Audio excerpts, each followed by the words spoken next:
Hey guys, Ray from LoveYourRV.com. We're down the California coast near the Redwood National Park, staying at a favorite RV park of ours called Elk Country. And in the past, we've seen herds of elk come into the campground and lie around and eat the grass. Nothing so far. We've been here a few days. Kind of a foggy morning, starting to clear up though. Looks like it's going to be a sunny day. Anyway, today I'm back with my review of the Haloview backup camera that I installed a couple weeks ago. I'll link to that in the description. If you remember, I installed it in place of my previous system that was a Taddy Brothers backup camera. So there it is up on the roof. And so I've put it to a good test now. We've had a good couple weeks of travel, probably 600-700 miles, towed in a number of different conditions, from rain and fog to bright sunny skies, to urban environments on freeways and backcountry roads and campgrounds. So I'll come back here and give you a review. Let's go in the truck and take a look at what the display looks like, and I'll go through its features and some of my likes and a few of my dislikes. Here we are inside the truck, and this is sort of my eye-level view of things. So I've had the camera mounted right there on the dash, using a beanbag I had from my Garmin setup. Like I say, you can look at the installation video for that. I think I will in the future change that. I'd like to get some sort of mount for the rear view mirror that I could take this and just attach it onto the rear view mirror when I'm towing. That way it would get it up off the dash and it'd be a kind of a natural place to look at. This is okay though. It's worked it's worked fine for excuse me. It's worked fine for our travels here. Let's turn it on and you'll see how fast it syncs up. There we go. So we're on. Now it's gonna be brighter in real life than it shows up here on the camera, because with the sun coming through here, kind of the camera has to work hard to adjust for the brightness. But I'll give you an idea. There we go. There's the scene behind the RV right now. And that's one of the big improvements, was the quality of the display was a lot higher than my previous backup camera. This thing is listed as 720p resolution, and it does look quite HD in quality, so that's really nice. You can also hear a bit of sound coming through there. So it has a rear microphone as well. I usually turn that off because when you're driving around, it kind of gets annoying. You got a quick adjust of brightness here. The buttons have a really good feel to them. Not cheap or anything. It's quite a quality built display, and the camera's quite quality built. So I'm happy that way. I don't use it much as a backup camera per se. It's kind of nice to see when I'm backing in what's there, but Ann and I kind of back up as a team, so we've done it for years and years. She's got hand signals and everything, so we work quite well together. So its big killer feature for me is as a rear view camera while I'm driving on the highway. I can see right behind me, and it's also it's got quite a wide angle to it. So when I'm on say in a town or a freeway with multiple lanes, I can not only see the lane behind me, I can see lanes off to the side. So I found with the new truck and the Ram mirrors, I have virtually no blind spots anymore, because this camera shows me everything behind the rig, and my new mirrors are really good at going all the way down the side and straight beside me. So I think that's really helped safety wise.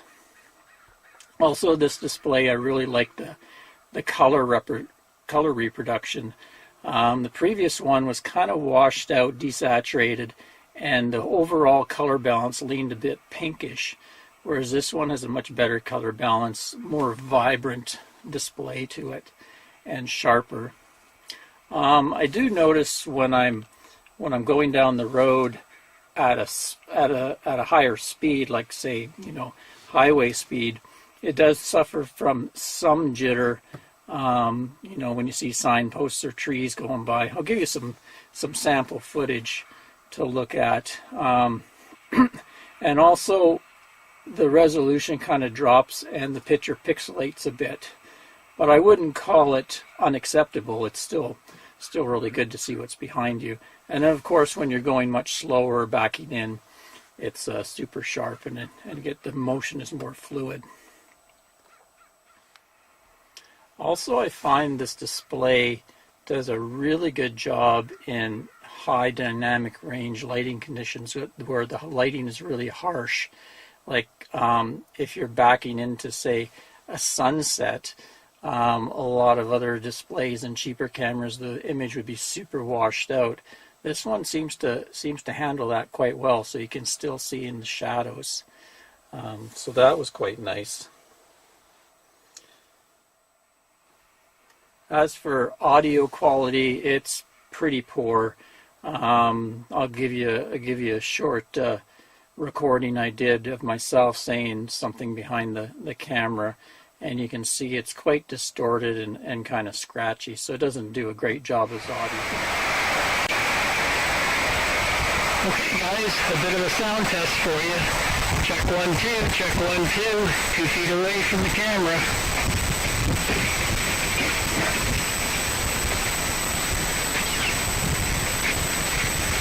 Okay, roughly 12 feet from the camera. Make sure you go to halovieurv.com and sign up for the monthly newsletter. Maybe 25 feet away from the camera. Make sure you go to my Amazon page. Okay. I actually forgot it even had audio till it started making a funny noise. I'm like, what's that funny noise in the cab? I couldn't figure it out until I found out it was coming out of the display. So I usually run with this muted, although I notice it does record the audio. That's the other big feature of this system, is it's got a built-in DVR function. So on the top, I'll show you in a minute, it has a micro SD card slot, so you can get a SD card up to 128 gigabytes, and it'll record as you go. That's what I'm going to be showing you throughout this video, is some of the recordings I made while we were traveling, and you can kind of see it does a pretty good job. I think it could come in handy if you ever get in a traffic accident. I've got my my Garmin dash cam up there that would record what's going on in front of the RV, but it would be handy to also have a recording of what went on behind, especially if someone comes and rear ends me and runs away or something, Also, maybe for security, I could leave it recording around the campground, just leave it on, and it would record what's going on behind the rig there. So that's kind of cool. And you can have it set so that it'll record, fill the card and stop recording, or what I have it will overwrite at the end of the loop, so it'll just keep overwriting itself, so you'll always have how many hours of recording. I think I just bought a cheap card to start with. It was about $10 or something like that for a 16 gig card, and it seems to do plenty of hours. I don't know, maybe like 15 or 20 hours. Next, what everybody's always interested in is, because it's a wireless unit, not a hardwired unit, it can have problems with glitching and not maintaining its connection.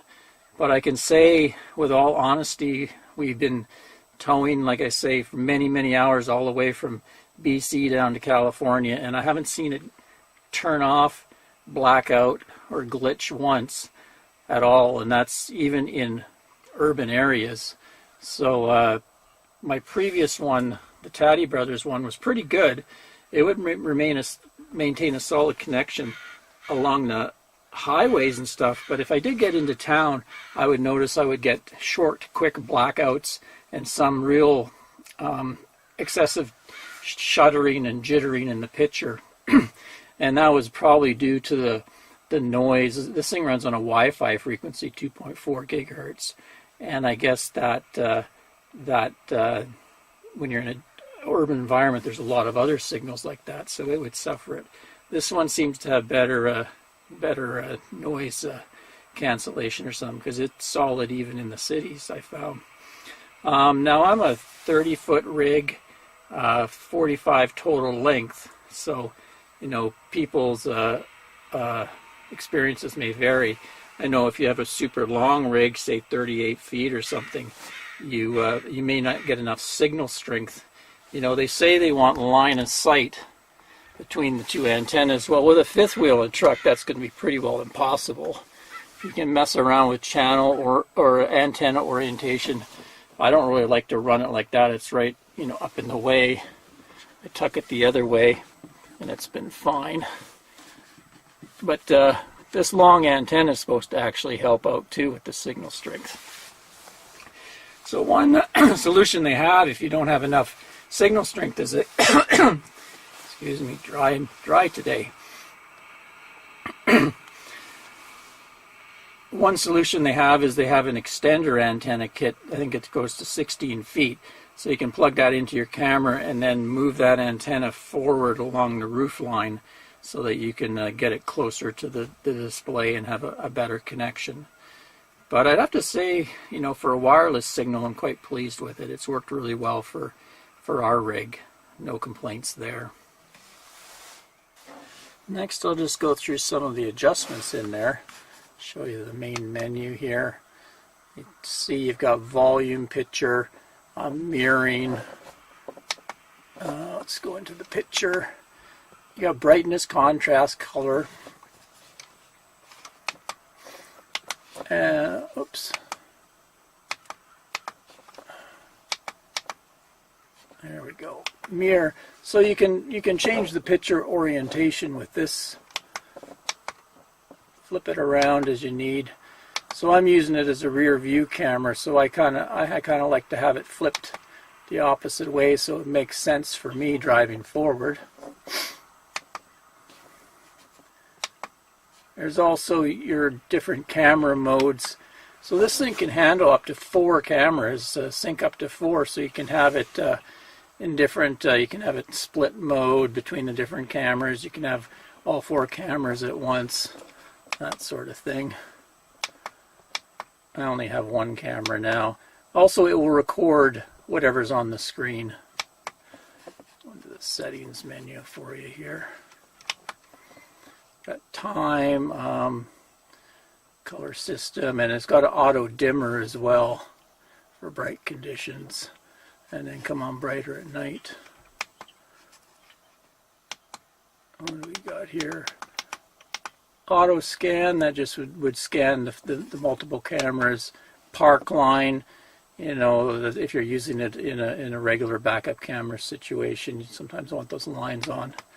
This is the recording thing where you set up your SD card. You can format it and tell it to record or not, and tell it to loop the recording. And we got play. You can play the recordings, and then there's pairing to pair the cameras together. I found it paired really fast. And once it's paired with the camera, it just instantly does it, automatically pairs every time. So it's pretty easy. It's pretty well laid out. Easy to get at all the functions. No complaints there. Let's just go here. If you press select, oops, get rid of the menu. If you press select, it cycles through the different cameras. There's the one with the bars on it.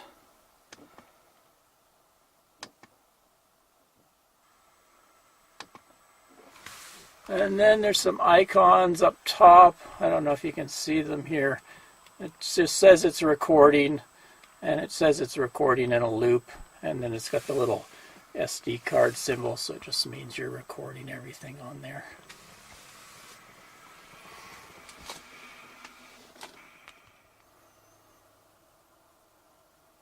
There, I'm just playing back some footage from before, coming off the SD card there. And I'll kind of go through my likes and dislikes list for you. Number one like is the bright and clear display. And like I say, the camera doesn't show as bright as it actually is in real life, just because of the different brightness levels it's trying to deal with. That's where the human eye does better than even a good camera. It has an IPS display. That basically means you can look at it from different angles. Like a cheaper display, if you're off too far, you lose a lot of brightness and color. This one, you can go 170 degrees. That's just the type of really quality LCD display it has. Also, the camera is the wide viewing angle camera, so you got a nice kind of fisheye camera on the back, and that's so you can see off to the side. It has, in my experience, the Wi-Fi connectivity's been excellent for my size of rig. I can't say for sure if you've got a really long rig, or sometimes you have something running in your RV that can interfere. So my advice is if you do get it, don't install it permanently until you've actually checked the connectivity, because you may need to get that extra booster antenna. You know, just some advice there. High definition resolution. Like I say, it's better when it's slow or stationary. This kind of shows you what it's like when you're moving along pretty good. Still not too bad. You know, if I'm cruising down the road, I get to see that over there. So that's quite acceptable. Let's see. Next, handles tough lighting conditions. Like, I'm really impressed with how it handles the really bright conditions, especially when we're coming down the coast here. A lot of times it's cloudy and then the sun breaks through and you got a wet road that's reflecting. Does a pretty good job there. Up to 4 cameras you can have on this. Comes with its own mounting hardware and accessory cables. Like, I just have this plugged into a lighter socket over here. Just very simple, but there is a cord that comes where you can set this up to even trigger it on in different events. Like, you turn a turn signal on and a camera will come on, stuff like that. Also, the camera itself mounted on the rig is IP69 waterproof rating, which is really one of the top ratings you can get for waterproof, and I haven't had any problems. I went through a few rainstorms that were really torrential rain in Washington State, so we got a good soaking test. Also, I was looking on their website today, and it says that this has a 12-month warranty and also a 12-month return policy. So if they honor that, that's really good. So that's my likes. Some of the dislikes are, of course, that distorted sound from the camera mic. It's very minor because I'm not really interested in the sound that much. The long antenna there can block your dash view. It's really long and thick, so it can quite get in the way of things. And also very poor night vision. I did a test the other night in pitch black, and it's okay, you can see me, but the resolution drops a lot and the range of it isn't great. So I don't think they have very many infrared LEDs on the camera, so it doesn't really light up that well.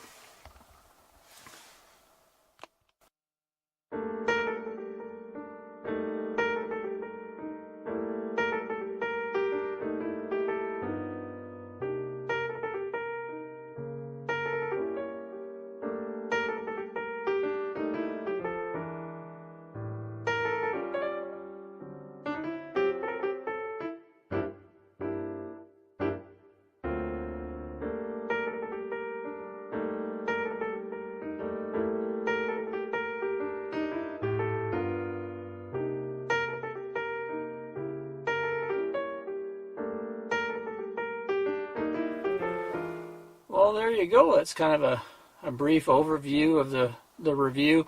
If you want more in-depth details on all the specs, I've written up a full blog post on the Love Your RV blog, so I'll link to that. there's some more pictures and some more information there on the camera and links to Haloview if you want to check it out there, or also it's available on Amazon. I think it goes right now for about $249, which is not the cheapest ones on the market, but definitely not the most expensive. I think the Taddy Brothers system I had was around $400 or so. So I'd say it's a pretty good value for the price. You get pretty good quality. I'm going to continue using it on this snowbird trip. You know, we're going to be down here for 4 or 5 months, and then I'll come back and let you know how it's performed over time. If it continues to perform like it has, I'll be super happy with it and can well recommend it. So, like anything else, time will tell, and I'll be sure to update you on the review in the future. Till next time, Ray from HalovieWRV.com. Thanks for watching, folks. Hope those elk show up. They're cool when they come. Cheers, everyone. They came just as I was editing the video this afternoon. The herd showed up. There's a few little ones there.